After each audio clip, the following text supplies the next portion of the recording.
Fala pessoal, tudo bem? Sejam bem-vindos novamente. Hoje a gente vai falar aqui sobre um recurso muito importante, muito legal aqui do mundo da programação, que é o for. Tá? Vocês vão ver, com certeza vocês verão muito sobre for, tá? Durante a vida de programador de vocês. Como funciona o for? O for, assim como o while, ele é um laço de repetição também, tá? Como assim um laço de repetição? Eu vou exemplificar aqui um uso com o while e como ele ficaria usando o for. Eles fazem praticamente a mesma coisa de formas diferentes. O for ele é um pouquinho mais limitado, só que muito mais fácil de usar. Tá? Vamos fazer aqui uma forma, um exemplo da diferença entre os dois, tá? Então eu tenho aqui uma lista. Tenho duas, mas eu comentei uma que a gente não vai usar lá por enquanto, tá? Eu tenho aqui sequência, que vai do 1 até o 5, certo?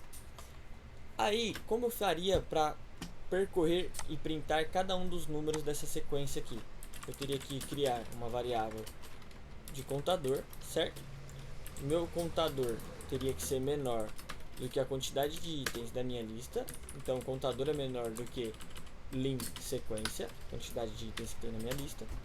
E aí aqui eu teria que printar a minha sequência com o índice de contador, certo? E aqui eu faria contador mais igual, certo? Vamos printar isso daqui que a gente já fez na última aula só para ver o que acontece. Olha lá, então ele printou todos os itens da minha lista para mim, do 1 até o 5, certo? Perfeito. Como isso aqui ficaria no for? Aqui eu escrevi for e aí eu escrevi índice, tá? O índice aqui ele representa o nosso contador aqui. Só que tem uma diferença que eu vou explicar já já. Então, o formato dele aqui é for índice in sequência. Então, a sequência é a minha lista e eu estou dizendo para ele que eu tenho um índice da minha sequência. Qual que é a diferença do contador? Nesse caso aqui, eu escolhi a sequência do contador, que é o número em que eu tenho que achar qual o resultado e a posição na minha lista, certo? Então, quando ele for 0, ele vai ser essa posição aqui. Quando ele for 1, ele vai ser essa posição aqui, 2 aqui, 3 aqui, 4 aqui. Nesse exemplo aqui do for, o meu índice, ele já representa isso daqui, ele já representa o primeiro índice da minha lista, tá? Eu não preciso falar para ele que é o 0, que é o 1, que é o 2, que é o 3. Ele automaticamente, quando eu faço um in sequência, pega o primeiro resultado da minha lista e vai printar todos eles. Então vamos rodar aqui para ver. Olha só, 1, 2, 3, 4, 5, certo? Então automaticamente ele já pega o primeiro índice aqui quando eu faço isso.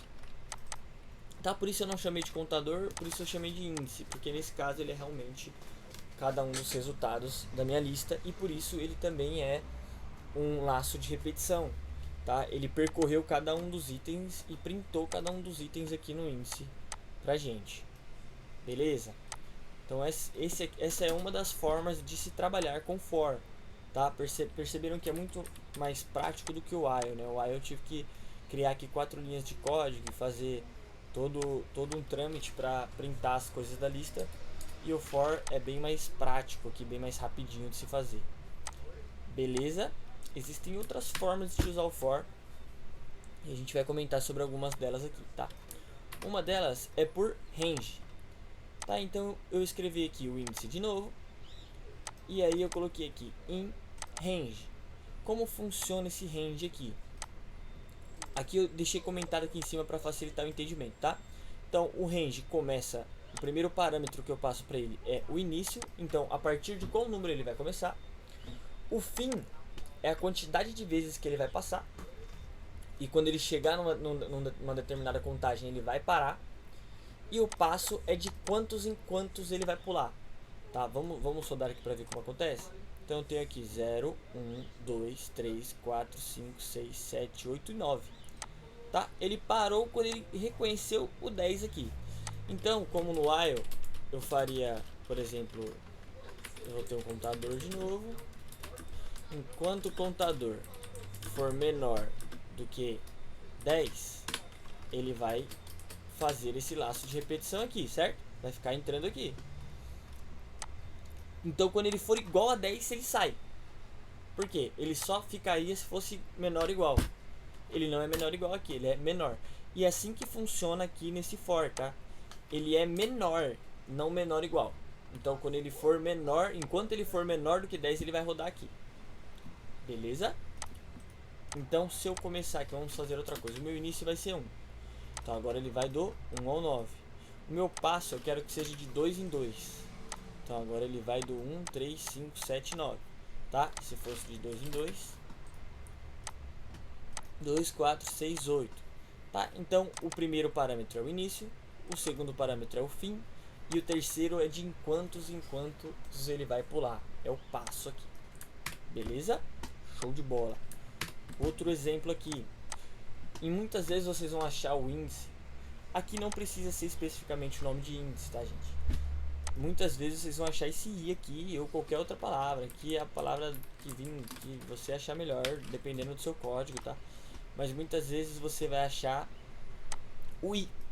O i é muito usado para índice, tá? Eu não gosto muito, mas coloquei um exemplinho aqui com o i para caso vocês vejam em algum lugar não estranharem, beleza? Então eu tenho aqui for i, in.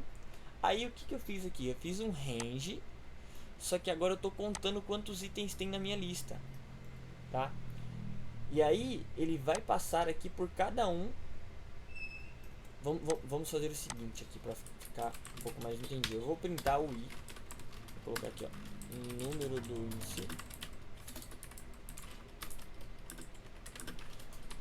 E aí eu vou printar a sequência e o índice. Então o que eu fiz aqui? Eu escolhi um range e coloquei aqui a quantidade de itens que tem na minha sequência. É a mesma coisa que eu fizesse isso aqui, ó.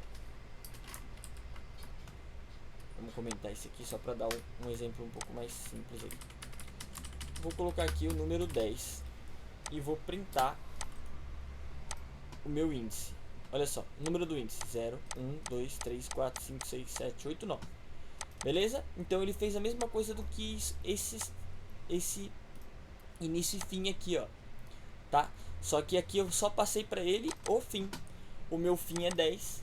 Automaticamente, por default, ele vai começar com 0 e o passo vai ser de 1 em 1. Tá?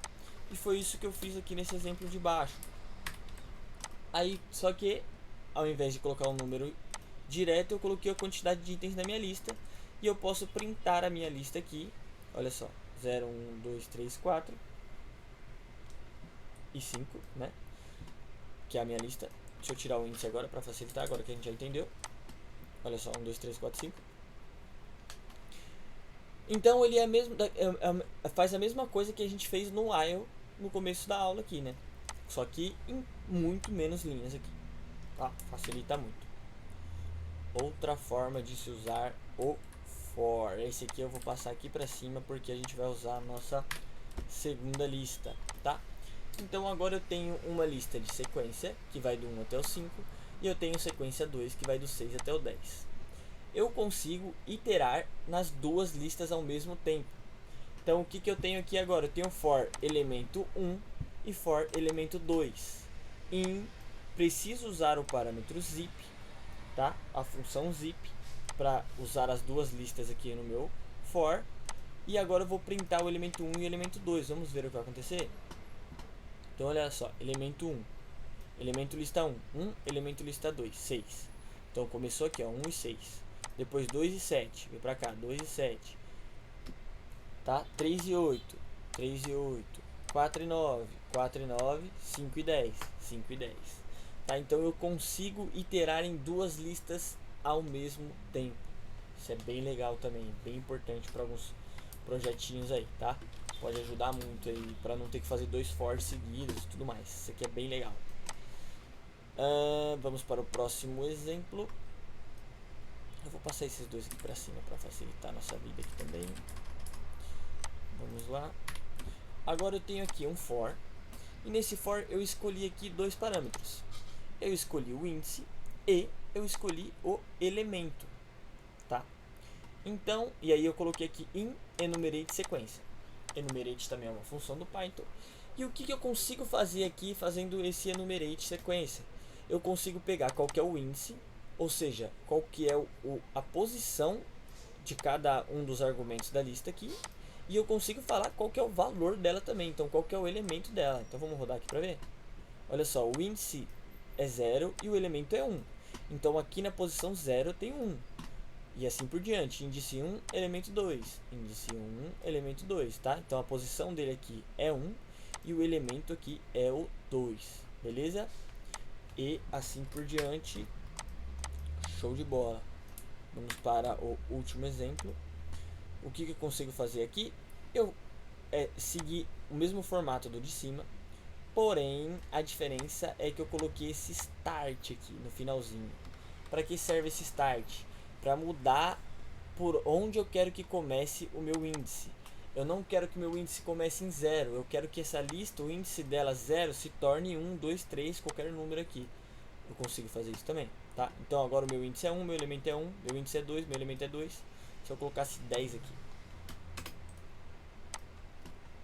meu índice seria 10, meu elemento 1, meu índice seria 11, meu elemento 2, tá? O valor eu não mudo, mas o índice, a posição dele na lista, sim, beleza? Não é nem a posição em si, né? É onde ele está localizado, qual que é o número em que ele está localizado, tá? E é isso, galera. Esses são os exemplos de for. Existem outras formas de se usar for.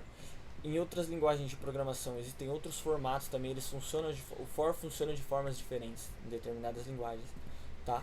Cuidado, porque se você for para outra linguagem, por exemplo, C Sharp, Java, você vai ter que usar isso um pouco diferente lá, tá? Mas tendo a base, sabendo como funciona, já é extremamente importante e legal. Tá, vamos comentar sobre uns exercícios aqui rapidinho pra gente ver na próxima aula. Então, o exercício 1 é: escreva um programa que solicita ao usuário um número e, em seguida, imprime uma contagem regressiva até 0. Então, se ele imprimir 10, vai vir 10, 9, 8, 7, 6, 5, 4, 3, 2, 1, 0. Beleza? Exercício 2. Escreva um programa que calcula a soma de todos os números pares de 1 a 10 e imprime o resultado. Beleza? Aqui o usuário ainda não vai passar nada, tá? Escreva um programa que solicita ao usuário um número e imprima a tabuada desse número até 10. Tranquilinho também, né? Número 4. Declare uma lista de números e escreva um programa que calcula e imprime a soma de todos os elementos da lista. Ok? Então vai imprimir o cálculo de todos os elementos da lista ali. Certo? 5. Declare uma lista de números e escreva um programa que calcula e imprime a média dos elementos da lista. Então vai calcular todos os elementos da lista e tirar a média ali. Fechou? Tranquilinho também. Lembrando, todos usando for, tá? 6. Escreva um programa que separe os números de 1 a 20 em dois grupos, números pares e números ímpares. Em seguida, imprima os dois grupos. Então você vai ter que criar duas listas, adicionar os resultados de ímpares e pares em cada uma delas e no fim printar as duas. Beleza? Tem outros exercícios da aula de while que é possível fazer também com for, tá? Depois pega os exercícios e tenta aprimorar eles, colocar o for, com certeza vai ficar mais enxuto, mais bonito e mais amigável. Beleza? Valeu, galera. Até a próxima aula. Tchau, tchau.